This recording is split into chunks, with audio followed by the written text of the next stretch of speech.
Halo sahabat entrepreneur, salam bahagia, sehat selalu, dan sukses selalu.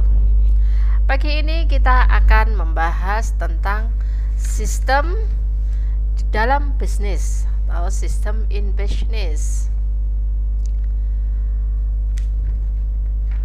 Sistem bisnis yang dijalankan di suatu negara berbeda dengan dijalankan di negara lain. Sistem bisnis di Indonesia mungkin berbeda dengan sistem bisnis di Jepang ataupun di Amerika Serikat. Menurut Griffin and Abbots tahun 2005 menyebutkan bahwa faktor utama perbedaan-perbedaan tersebut adalah perbedaan sistem ekonomi negara di mana perusahaan itu berasal dengan sistem ekonomi. Itulah perusahaan tersebut menjalankan sebagian besar bisnisnya.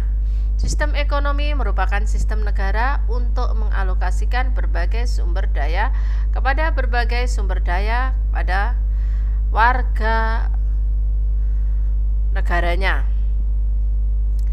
Adapun faktor-faktor produksi. Perbedaan antara sistem ekonomi terletak pada cara sistem itu mengelola faktor produksi yang merupakan sumber daya dasar yang digunakan oleh bisnis di suatu negara untuk menghasilkan barang dan jasa.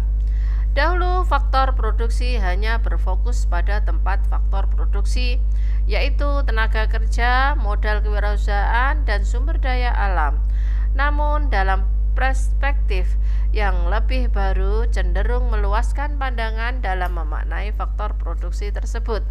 Hal ini dipertegas oleh Griffin dan Abbott yang menyebutkan bahwa di masa sekarang perlu memasukkan faktor sumber daya informasi sebagai bagian dari faktor produksi.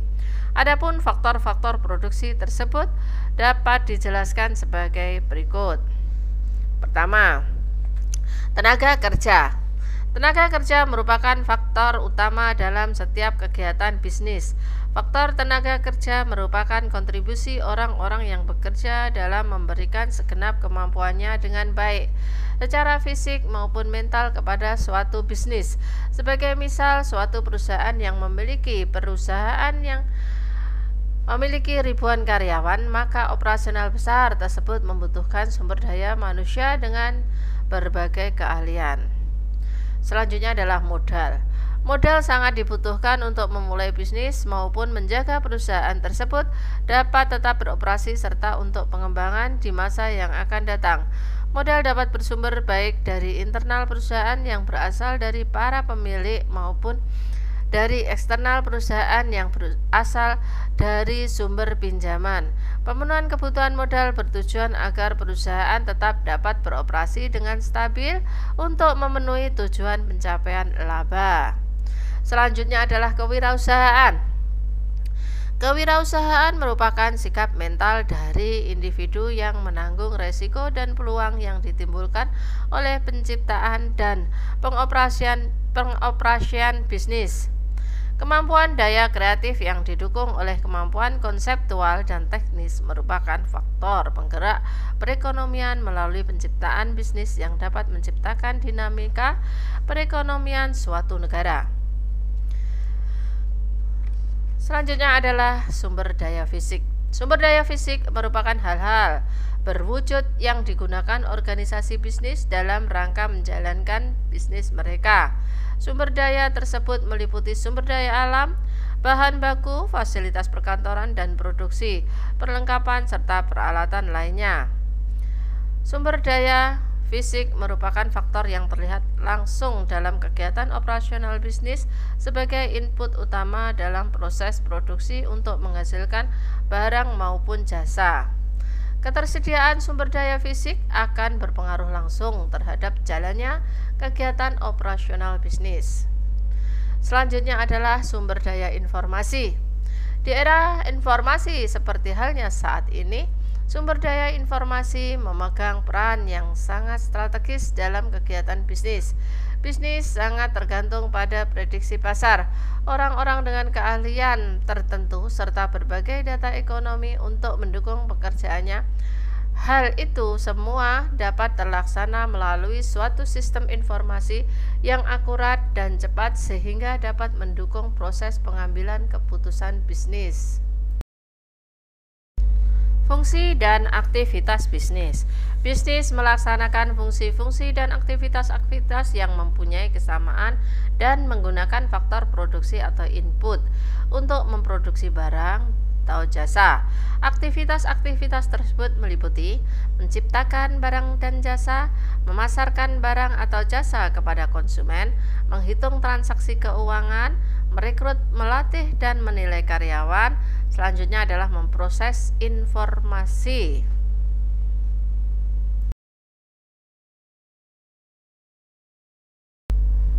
Fungsi dan aktivitas bisnis yang kedua adalah manajemen. Yang harus dilakukan oleh bisnis adalah merencanakan apa yang ingin dicapai, mengorganisasi sumber daya, menyediakan tenaga kerja untuk mengoperasikan bisnis, mengarahkan orang untuk menjalankan bisnis, memonitor kemajuan-kemajuan yang dicapai. Bentuk sistem perekonomian. Bentuk sistem perekonomian terdiri dari kapitalisme, komunisme, sosialisme, demokrasi, ekonomi.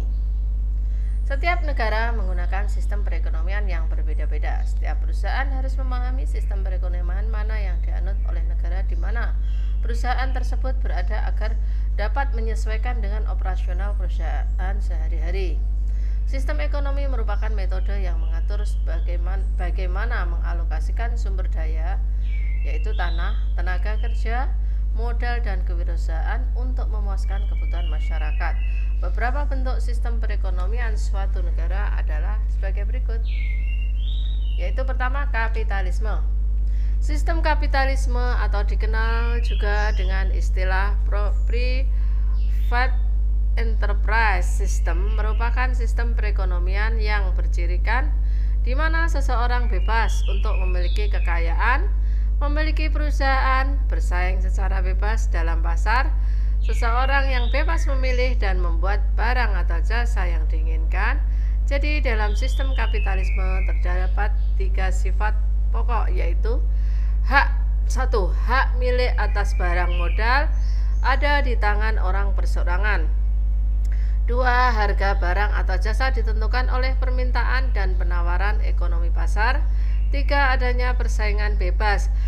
Kebebasan untuk berdagang dan mempunyai pekerjaan, kebebasan untuk mengadakan kontrak, serta kebebasan untuk hak milik dan kebebasan untuk mendapatkan keuntungan. Selanjutnya adalah komunisme. Sistem ekonomi komunisme adalah sistem ekonomi yang penggunaan faktor produksi dikendalikan oleh pemerintah. Tanah, tenaga kerja, modal dimiliki oleh pemerintah, dan kewirausahaan disediakan oleh pemerintah pula. Semua keputusan-keputusan ekonomi diambil oleh pemerintah, misalnya hal-hal mengenai produksi, distribusi, konsumsi, dan kepemilikan. Dalam sistem perekonomian komunisme, peranan pasar untuk menentukan arah produksi hampir tidak ada. Perekonomian komunisme sering juga disebut ekonomi pemerintah yang bersifat totaliter atau keputusan ekonomi yang dibuat. Dalam sistem ekonomi komunisme, hak milik seseorang dihapuskan. Semua masyarakat adalah karyawan negara. Kebebasan politik diawasi secara ketat. Selanjutnya adalah sosialisme. Sistem ekonomi sosialis adalah sistem ekonomi yang kepemilikan sebagian besar bisnis ada di tangan perseorangan atau swasta, tetapi pemerintah mengendalikan pengoperasian dan pengaturan industri tertentu. Pemerintah dalam hal ini akan memegang kendali industri di mana barang atau jasa yang dihasilkan digunakan oleh masyarakat luas. Dalam sistem sosialis, pemerintah secara tidak langsung mendorong kegiatan ekonomi dengan merencanakan anggaran belanja, sistem perpajakan, ekspor, dan lain-lain. Jadi, dalam sistem sosialis, seseorang secara relatif bebas untuk memilih usaha atau pekerjaan yang diinginkan, tetapi pemerintah turut campur tangan dengan berusaha menyesuaikan kebutuhan individu dengan kebutuhan masyarakat. Dalam hal ini, pemerintah hanya menguasai perusahaan-perusahaan yang vital bagi masyarakat agar kebutuhan masyarakat dengan dipengaruhi dengan adil dan dapat dipenuhi dengan adil dan merata. Selanjutnya adalah demokrasi ekonomi. Sistem demokrasi ekonomi yang dianut oleh Indonesia didasarkan pada Pancasila dan Undang-Undang Dasar 1945, di mana menurut pasal-pasal yang ada mengandung ciri sebagai berikut. 1. Perekonomian disusun sebagai usaha bersama berdasarkan atas kekeluargaan. 2. Cabang produksi yang penting bagi negara dan menguasai hajat hidup orang banyak dikuasai oleh negara. 3. Bumi atau air dan kekayaan alam yang terkandung di dalamnya dikuasai oleh negara dan digunakan untuk sebesar-besarnya kemakmuran rakyat. Selanjutnya adalah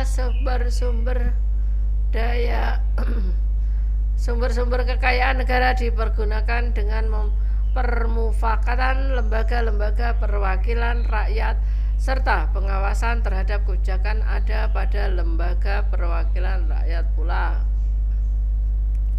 Selanjutnya adalah warga negara memiliki kebebasan di dalam memilih pekerjaan yang dikehendaki serta mempunyai hak akan pekerjaan dan penghidupan yang layak. Yang keenam adalah hak milik perseorangan diakui dan pemanfaatannya tidak boleh bertentangan dengan kepentingan masyarakat. Ketujuh adalah potensi, inisiatif, dan daya kreasi setiap warga negara dikembangkan sepenuhnya oleh batas-batas yang tidak merugikan kepentingan umum. Yang kedelapan adalah fakir, miskin, dan anak-anak terlantar dipelihara oleh negara. Kalau melihat ciri-ciri di atas, maka terdapat bahwa perekonomian di Indonesia memelihara keseimbangan antara sosialis murni dan kapitalisme murni. Sistem perekonomian Indonesia berupaya menghindari